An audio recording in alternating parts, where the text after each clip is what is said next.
All right, it is a Friday morning, and welcome back to Wake Up Cricket powered by Pavilion Picks. This is your host Praatibh. I've also got Megha alongside me. Ashwin continues to remain sick, so let's all send him some good wishes. But there's a lot of news from around the world of cricket that we will be covering today, like we bring to you every single day. But before we get into all of this, definitely hit that like button, share this with your friends, and subscribe most importantly, as we're getting close to 100 subscribers. Now, the India Pakistan game is finally happening, but Pakistan just finds a way to create controversy. More on that later.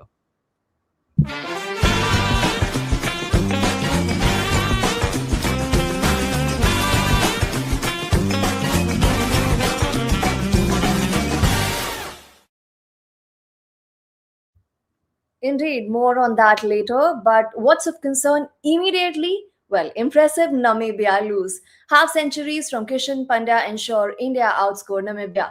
A less than impressive but good enough display saw India defeat Namibia in their second game of the competition. After a decent opening stand, Ishan Kishan carried on to score a ballistic 61 of just 24 deliveries. Later in the innings, Hardik Pandya continued his good run with the bat as he scored a 28 ball 52 to carry India to a score of 200 plus. With the ball, it was the spinners in Varun Chakravarthy and Axar Patel who applied a middle over stroke, with Varun also picking up 3 wickets in the span of just 10 deliveries that broke Namibia's middle order. Once those 3 wickets fell, it was a matter of just bowling out well enough, and India did exactly that to close out the fixture quite comfortably in the end.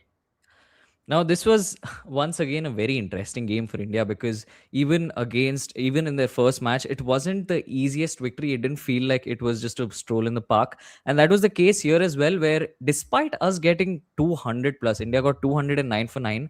It still felt like there was gas left in the tank. It still felt like India had not done justice to the kind of batting order they had. And luckily for us, Ishan Kishan and Hardik Pandya, both of them coming in clutch, ensuring that they were able to take on the spinners and ensuring that they were able to get India to a 200 plus total. Now, very interesting game because Namibia was dismissed for just 116. India eventually still managing to win by 93 runs. This was also a game with a lot of interesting records being broken because this is now India's longest win streak when it comes to T20 World Cups. This was also somehow the first time that an Indian wicketkeeper has hit a half century in a T20 World Cup, which is insane to think about for the number of keepers we've had who've played over the years. And Ishan Kishan becomes the first. Now, apart from that, I think the game was very much in the balance somewhere in the middle of Namibia's innings before Varun Chakravarthy got those back to back wickets. That was a huge key. And really, that's mostly what it looked like for India. There's still a lot of boxes that need to be ticked, and we did think that spin might be an issue. That's exactly what happened in those middle overs when Gerard Erasmus was just able to come in and ball some very interesting deliveries from different angles and different release points and even release distances to be able to create a big impact. Mega, what did you make of the game? So India not making the most out of the death overs while batting first, and then subsequently when they started to defend their total, we saw Namibia did get on to a good start. But at the end of the day, and that was something that we probably took home from the USA win as well, that there would be tough wins and tough wins even against associate nations. But at the end of the day, I think the strength of this Indian team is that even when on mat, and this technically isn't being on mat, but they're able to conjure something that really helps them steal those 2 points, and that would come handy and important though overall to pull up their socks and be dominating like they've always been in World Cups, and that's why the streak extends to 10. All right, then moving on to the next story. Italian brothers victorious. Mosca brothers star in first World Cup win. In only their second World Cup outing, Italy claimed a clinical first win, silencing a largely Nepal supporting crowd in Mumbai after the bowlers restricted Nepal effectively on a worn surface. Italy's opening pair, the Sydney raised brothers Justin and Anthony Mosca, then rampaged to the target on their own, both notching half centuries to seal victory with more than 7 overs to spare. Nepal, having run England so close in their opening match, came in as the favoured side in terms of both their pedigree at global events and the backing in the stands. But they struggled to get going with the bat after being inserted, with Asif Sheikh's 27 of 24 the top score of an underpowered effort. Italy's spin attack was superb, and Kalugamage, Ben Manenti, and JJ Smuts claimed combined figures of 6 for 49 from their 12 overs. again, this was not the outcome that a lot of us thought would have taken place, especially with how Nepal went against England. You thought that it's going to be a fairly straightforward game where Nepal would be able to get the job done. And especially the crowd point is so important because the Wankhede is now turning out to be almost a home fixture for the Nepal side with the kind of support and the kind of fans they have. In fact, I had one of my friends go to the ground yesterday and he was telling me how every time there was a wicket that fell, every time there was a Nepal wicket that fell, the crowd would just go silent. And every time there was a run scored or every time there was a six or a four, the crowd would go ballistic. So clearly, Nepal having that almost home advantage, but just not being able to do it on the field itself. Now, in terms of the score, Nepal 123 all out, and Italy winning by 10 wickets. The openers just did not get out, both of the brothers getting 50s. And it really was a middle overs choke for Nepal in terms of their batting ability, right? Because Italy, they Hmm. started off with spin. They started off with Manenti getting the new ball and bowling his off spinners. But even through the middle, it was Gamage who got a lot of wickets with his leg spin. And it just felt like Nepal really never got going because you saw that even the likes of someone like Lokesh Bam or Patel, who were known for being able to hit spin well, were struggling to do that. Now, apart from that, I'm seeing what else do I have to say. It's more just this, right? They were thoroughly outclassed, and for Italy, it's their first ever win in a T20 World Cup. It's the first time that they're being able to do this on a big stage, and it's the first time in 10 years that they're winning a World Cup game. They now have more World Cup wins in cricket than they do in the FIFA World Cup, which is, again, it's like a huge thing for them. The brothers coming in clutch. And Italy is going to take a lot of heart from this, and they will give themselves some sort of a chance moving into their next fixture. Absolutely. By the way, was that friend Ashwin who was attending the game at 1KD? Wait to find that out. Unfortunately, So, not. all right then. We take your word for that. Moving on, Mushtaq's Dusra. Ahead of India's Pakistan game, Shaklan Mushtaq alleges ICC favoring men in blue under influence of BCCI. Ahead of India-Pakistan match, former Pakistan spinner Shaklan Mushtaq caused controversy by claiming that the ICC might be influenced by the BCCI and possibly tamper with the Premadasa pitch, which would host the 2026 T20 World Cup match on Sunday. Saklen was asked on the Pakistani show Game On Hai if he anticipated a similar surface in Colombo for the India match after Pakistan defeated the USA earlier this week, a victory that put them one win away from securing a second round berth. By implying that the ICC, acting under the BCCI's influence, might change the pitch conditions and force Pakistan to reconsider their starting lineup, the veteran stirred controversy. With the kind of technology available today and the modern day groundsmen, the pitch can change, and we also know that under whose influence the ICC works, well, that was Sakler Mushtaq. Of course, he had to come out and make this statement. It's an India-Pakistan game. We've just been through a couple of weeks of controversy. We've just been through so many ups and downs.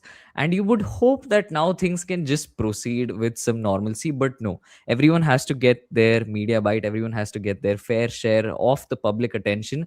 And that's what this feels like. Of course, there's going to be people who do say that the ICC works greatly under the influence of the BCCI, and there's reasons for all of that. There's the revenue share model and there's all of that that's happening. And so ICC would be more inclined to listen to BCCI, but not in matters like this where they're going to tamper with the pitch. That's simply not happening. That's blatantly going to be wrong. And I don't think any cricketing board would do it, at least not so openly. But funnily enough, it's very nice, or not nice rather, it's very interesting to see the two sides of Pakistan media, right, in terms of the kind of support they have for their team. Because on one end you have Saklin Mushtaq, who's going out and saying this against the Indian team, and then you have another show where you have Mohammad Amir sitting along with a couple of other panelists, and very funnily they're talking about Babar Azam and why he should not be a part of the team, especially in the fixture against India. In fact, it was hilarious because they went on to all have placed certain kinds of bets Hmm. to in case Babar Azam got run. So the condition that they gave was that if Babar Azam plays a high impact knock with a strike rate of 160 plus, then Mohammad Amir himself would reverse his retirement, which I thought was hilarious. There was a couple of other ones as well, which I can't recall right now, but it just shows sort of the media narratives going around what Pakistan themselves think about this fixture. And it is also going to be a fixture to watch out for, which we will also be covering, because India is struggling against spin at the moment, and Pakistan with their five spinners.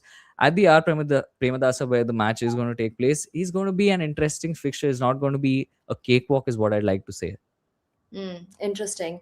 And generally, those opinions that come in are very dramatic, Yeah. never short of drama and intrigue. Moving on to the next story, which is about Bangladesh. And Bangladesh move well because inaugural WBPL, BPL franchises to get priority, and inaugural WBPL is something that we are expecting soon. So earlier yesterday, the BCB's women's wing officially announced that the first WBPL T20 will be held from April 3rd to 15, marking Bangladesh's first franchise based T20 competition for women. Local players, including national cricketers and emerging talents, will be selected through a draft system to ensure competitive balance and squad depth, while franchises will also be allowed to recruit overseas professionals to raise the tournament standard and provide local players with international exposure. Cool. So, again, very interestingly, in women's cricket, Bangladesh hasn't particularly been a good side. It's not been a threat to any of the big sides, nor has it looked like it's going to be a big threat. Of course, you always have some good players coming through. They have some really good fast bowlers, and that's something to watch out for. But in general, Bangladesh women's cricket is at a place where it still needs a big push. And we've seen with a lot of franchise leagues, it started off with the Big Bash for women. It really helps the system, the domestic system, and the players to sort of have something to look forward to, even if they're not going to be making it to international cricket. I think one of the best examples of late is the WPL and how it has eventually provided players to India, which has, in some sense, of course, contributed to the World Cup victory that we saw. And so, for Bangladesh to go along the similar lines, especially with so much happening for them off field, it's just nice to see this sort of news come along because it really shows that at least the Bangladesh Cricket Board is thinking in a progressive direction, giving a push to women's cricket as well. And this tournament would mean that they are going to have a better domestic structure. They are going to have some regimes in place. They're going to have international talent flowing in. And all of this would mean that the players who are playing domestically would be able to learn from and just get so much better. We've also seen it with the WPL itself. Just within 3 years of the WPL starting, India are already seeing themselves become so much of a better side, having won that World Cup. And really, there's not much more to it. It's just something to look forward to. It will happen during the summers. There will be ample time for us to catch up on all of that cricket. So if you're someone who is going to want to follow the Bangladesh team, this might be a good place for you to start. And generally, the conversations around such announcements are like, does the nation have enough talent pool? But we've seen in the case Right. of WPL, it started slightly later than expected. By then, obviously, talent pool had also built, but also the fact that with exposure, the talent pool builds, and then the bench strength also is stronger. And India certainly benefiting from that, with a lot of players who made their W at the WPL, making a mark in international cricket for India, getting that exposure, having rubbed their shoulders with international cricketers and playing on those big grounds. All right, then. So moving on to the next story, and we're kind of still stuck in 2013 because the Madras High Court has directed cricketer Mahendra Singh Dhoni to pay rupees 10 lakh by March 12 towards the cost of converting a CD related to the case he filed against retired IPS officer Sampath Kumar into a written transcript. In 2013, during a private television debate on the IPL cricket betting scandal, retired IPS officer Sampath Kumar had alleged that the CSK player Mahendra Singh Dhoni was also linked to the issue. Stating that the remarks had tarnished his reputation, Dhoni filed a petition in the Madras High Court seeking rupees 100 crore in damages from Sampath Kumar. While hearing the case, Justice R. N. Manjula observed that both a translator and a typist would need to dedicate their full time to transcribe the CD related to the case, which would take about 3 to 4 months. She also noted that additional expenses would also be incurred for copying the translated documents. Accordingly, the judge directed the petitioner, that is Dhoni, to deposit rupees 10 lakh towards translation charges in Chief Justice's relief fund by March 12. When I use the word CD, we'd have figured out that this is at least a decade back. Yeah, that's something I was just going to say actually. Like, there was no reason for us to really add this news in, except for the fact that it was referencing Mahendra Singh Dhoni. And what even is this show if you're not calling on Dhoni every once in a while, right? But yeah, it's just something to think about from a lot of lenses. Of course, it shows the judiciary not being as fast and efficient as it should, but also just the entire throwback to the match fixing and whatever happened in the IPL. Uh, I feel like the game since then has come a long way, and MS Dhoni, of course, getting caught in the crossfire. Uh, Really, that's all there is to it. It's just interesting to see that even now, in fact, even recently, we covered news on how there was some match fixing happening. So, something to watch out for. And at least the ICC is so much better at this now, where there are so many guidelines in place. For example, if a player is even as much as approached, they can Yeah. go ahead and report it straight away, and there will be action taken. There will be a case filed. Things, of course, were not that streamlined back then, which is also why you had so many of these incidents occur back in the day. We can obviously discuss 2000s, we can discuss India, we can discuss South Africa, so many of these nations. But yeah, the main purpose of this story was just to have Mahendra Singh Dhoni get a little bit of media time, as he always finds, not only on this show but also in general, just in media. And over the next couple of months, boy, boy, there's going to be a lot of Mahendra Singh Dhoni. And now with Sanju Samson also being a part of the Chennai Super Kings, it's going to make for some really spicy stories. Now, that's certainly a box ticked here on our show. Moving on, Taklu Dial-up.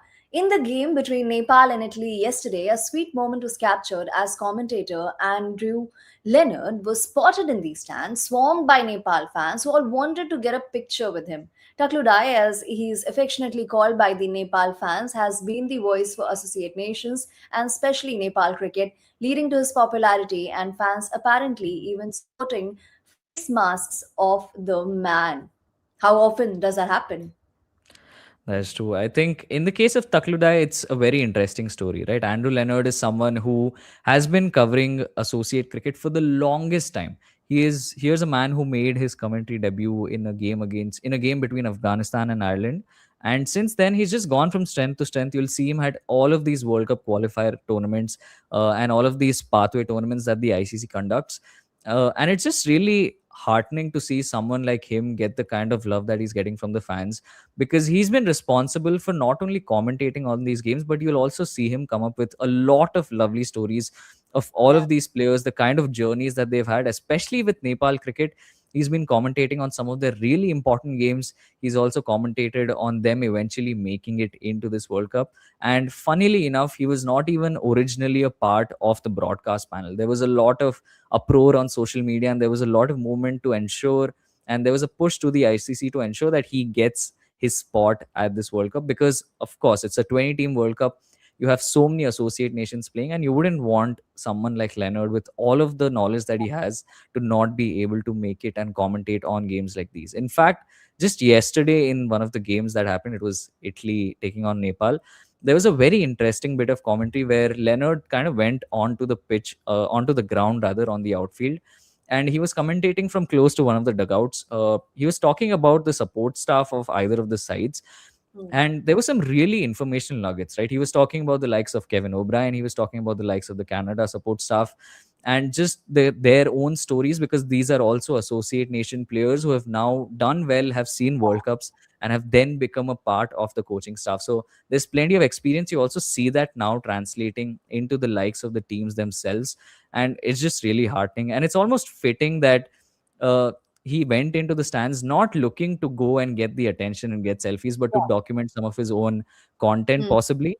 And Hmm. the fans just swarmed him. Even the cap that you will see in that picture, Yes. Hmm. every time that he's sort of mingled with the Nepal fans, he gets a new cap. So that's a sort of tradition that takes place now, where you'll see a lot of the fans just come and give him the caps, and it's just really heartening and wholesome to see this kind of push.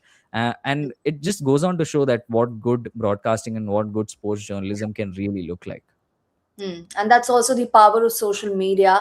And That's true. obviously, Takludai has earned it and earned all the love as well. And those stories wouldn't emerge otherwise because he's been someone who's immersed in associate cricket. And obviously, those insights are extremely valuable because otherwise, there's so much that already gets talked about the test playing nations, the full member nations, but the Mm. stories that emerge from associate nations makes the coverage ever more colorful. All right, then. So That's there true. are three more clashes scheduled today. Yeah, there are. We saw two Yeah. yesterday and discuss some of those.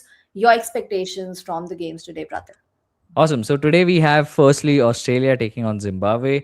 Again, it should be a fairly one-sided fixture, but the last time I said that, which was yesterday, that wasn't the case, which is what I'm also secretly hoping.